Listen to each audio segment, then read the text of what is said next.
So this was pretty much my entire Memorial Day weekend, but it's Tuesday now and the weather's cleared, so it's time to cook. Hello and welcome to the Chow Hall. Today I'm going to be cooking up some reverse seared, bone-in ribeye steaks, and we're going to try to get as much smoke in them as we can. So I'm going to show you how I do that. First thing we're going to do, like normal, is get the steak out and let it start coming up to room temperature while we get everything else ready to go.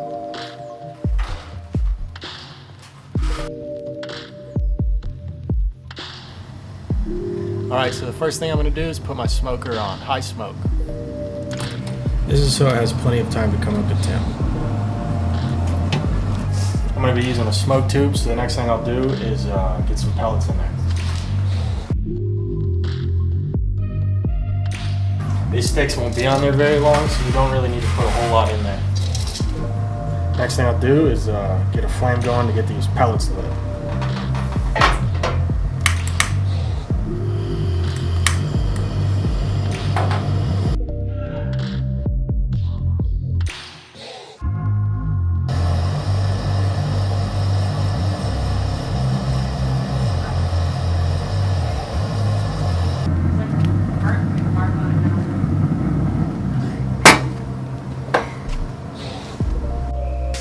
Alright, next thing we're going to do is get some seasoning on these bad boys. I'm going with salt and pepper, a little garlic powder, and some of this Cattleman's Grill Steakhouse seasoning.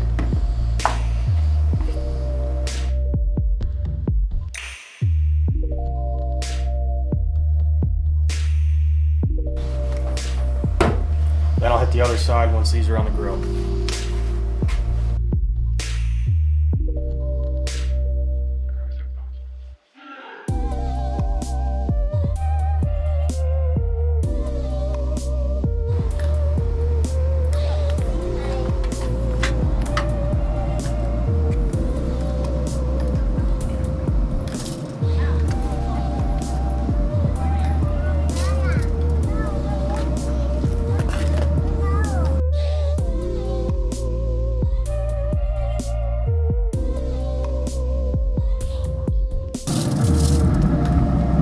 Alright, now we'll go ahead and get the probes in and wait.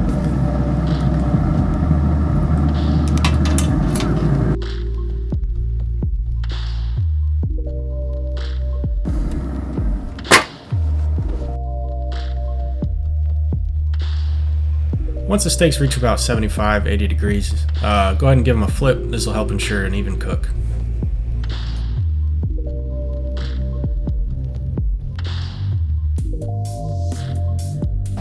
So once the steaks reach about 100 degrees internal, I'll start getting the pan really hot, and at about 105, I'll start searing.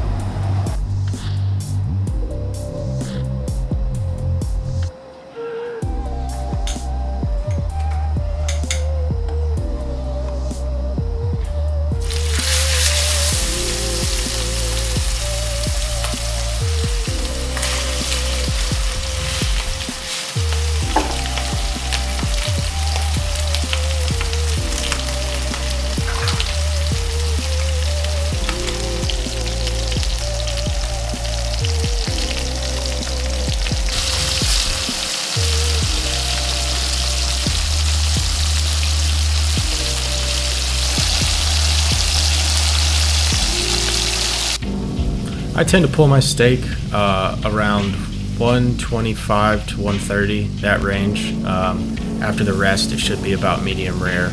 If you want it more of like a medium, you know, bring it up to more in that 135, 140 range.